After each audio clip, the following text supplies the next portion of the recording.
सभी को यीशु। आज मैं आपको बाइबल से कहानी सुनाऊंगी जो जिसमें हमको पता चलता है कि ईश्वर बहुत दयालु है। तो कहानी इस प्रकार है। ये बाइबल में संत लूकस अध्याय 15 पद संख्या 11 से 32 में है। खोया हुआ लड़का। ईसा ने कहा, किसी मनुष्य के 2 पुत्र थे। छोटे ने अपने पिता से कहा, पिताजी, संपत्ति का जो भाग मेरा है मुझे दे दीजिए। और पिता ने उनमें अपनी संपत्ति बांट दी।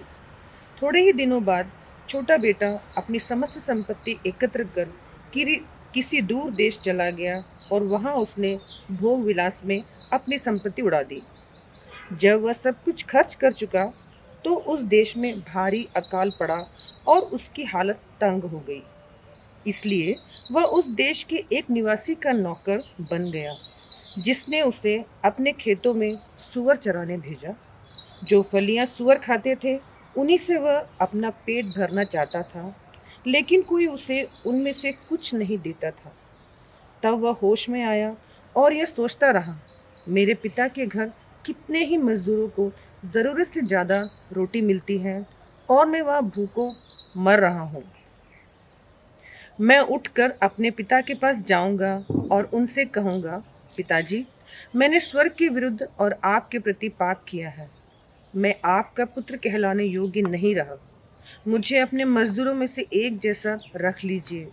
तब वह उठकर अपने पिता के घर की ओर चल पड़ा। वह दूर ही था कि उसके पिता ने उसे देख लिया और दया से द्रवित हो उठा। उसने दौड़कर उसे गले लगा लिया और उसका चुंबन किया। तब पुत्र ने उससे कहा, पिताजी, मैंने स्वर्ग के विरुद्ध और आपके प्रति पाप किया है। मैं आपका पुत्र कहलाने योग्य नहीं रहा। परंतु पिता ने अपने नौकरों से कहा, जल्दी अच्छे से अच्छे कपड़े लाकर इसको पहनाओ और इसकी उंगली में अंगूठी और इसके पैरों में जूते पहना दो। मोटा बछड़ा भी लाकर मारो। हम खाएं और आनंद मनाएं, क्योंकि मेरा यह बेटा मर गया था और फिर जी गया है। यह खो गया था और फिर मिल गया है। और वे आनंद मनाने लगे। उसका जेठा लड़का खेत में था। जब वह लौटकर घर के निकट पहुंचा तो उसे गाने बजाने और नाचने की आवाज़ सुनाई पड़ी। उसने एक नौकर को बुलाया और इसके विषय में पूछा।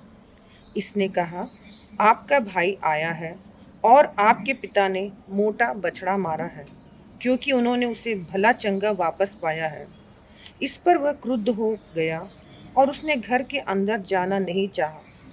तब उसका पिता उसे मनाने के लिए बाहर आया, परंतु उसने अपने पिता को उत्तर दिया, देखिए, मैं इतने बरसों से आपकी सेवा करते आया हूँ। मैंने कभी आपकी आज्ञा का उल्लंघन नहीं किया।